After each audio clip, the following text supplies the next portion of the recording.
ये रेखा होने से एक बुरी बात यह हो कि उसे गर्व होगा, घमंड होगा। मेरा उतना ऊंचा पहुंचा व्यक्ति ही नहीं समझता है, पढ़ा लिखा तो नहीं है। एक मामूली घर निर्माण करने वाला एक कॉन्ट्रैक्टर थंब इम्प्रेशन मात्र डालकर आज करोड़पति है। धन का नाम कमाने में उसके कोई यानी कच्चाई नहीं दिखाई पड़ती, क्योंकि यहाँ दो रेखाएं हैं उनकी। बहुत धन कमाएगा, स्थिर रेखाएं, स्थायी रेखाएं।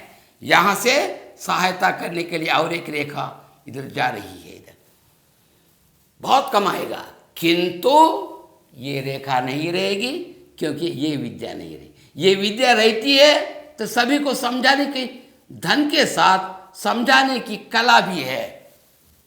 तो इस प्रकार का निर्माण करो, यहाँ ये निर्माण करो, यहाँ ये रखना चाहिए, सब बता देंगे। जैसे बताएंगे वैसे ही करेंगे। करने वालों के दिमाग काम में कर नहीं करता कभी कभी, वो कला ही जानता है, जैसे बोलते वैसे करते। उसे विद्या होकर भी, विद्या रेखा होकर भी वो विद्यावान हो ही नहीं सकता है। जैसे बोले वैसे। भाई कुछ लोग इतने बड़े विद्वान होते हैं कि बहुत बड़ी लंबी रेखा होती है विद्या की, मगर जिसने जो विद्या प्राप्त की है उस विद्या से कुछ काम ले ही ना रहा। बड़ा एमबीए का एक डिग्री है उनकी, एमसीए एक डिग्री है, क्या फायदा? घर में बैठा रहता, निठल्ला रहता है।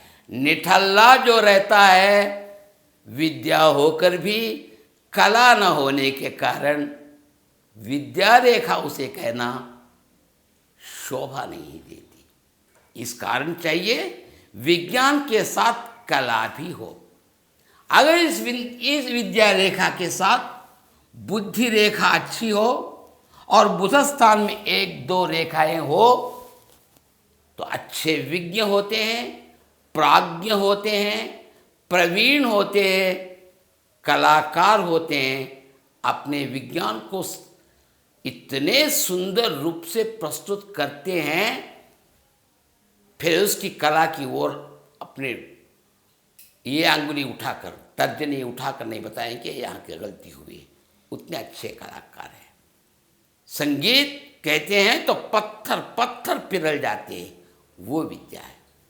वैसी विद्या विज्ञान ये दो रहे तो बुद्धि रेखा की जरूरत है, इस रेखा की भी जरूरत है। अगर ये कुछ स्थान भी अच्छा है समझिए, बस और किसकी कमी होगी?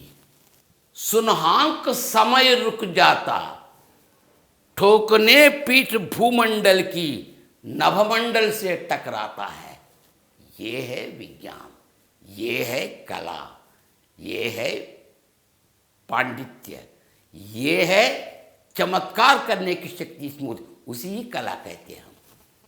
विज्ञान को केवल विज्ञान के रूप में ही हो, विद्या मात्र ही है। विद्या को कलात्मक बनाएंगे, प्रस्तुत करने में भी उसकी कला है, उसकी विद्या है, और भी चमकेगा। ऐसी रेखाओं को देखने की आवश्यकता है। भगवान की कृपा से यदि उस व्यक्ति के लिए सूर्य की भी एक रेखा हो, और भी चमत्कार।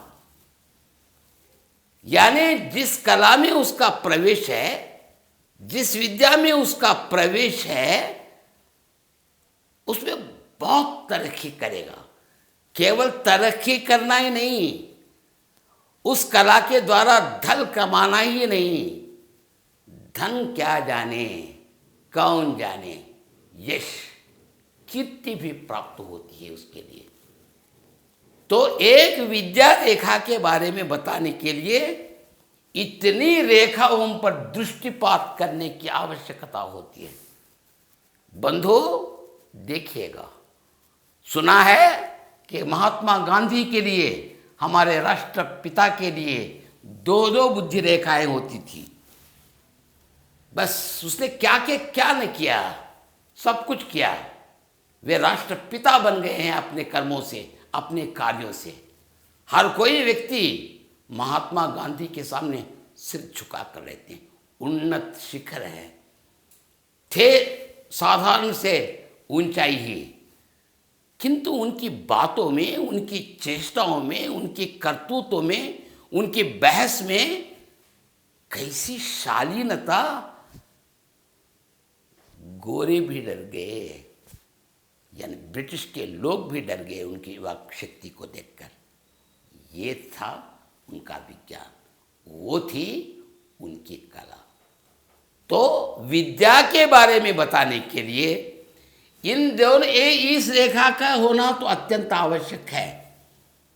उसकी अगर खूबी बतानी है, उसकी कुछ विशिष्टता बतानी है, तो बुद्धि रेखा का अध्ययन करने की आवश्यकता है, इस पर भी दृष्टिपात करने की आवश्यकता है। इन सभी विषयों को देखकर अब यहाँ टिक लगा ले सकते हैं कि बहुत अच्छे पढ़े लिखे हुए, अच्छे कलाकार हैं, सुंदर शक्ति है। अभिव्यक्ति की सुंदर शक्ति को ही हम कला कहते हैं। उस अभिव्यक्ति के मूल को कहते हैं विज्ञान। बस यही अंतर। इस अर्थ में ही विद्या रेखा का परिचय जान लीजिए, बस है।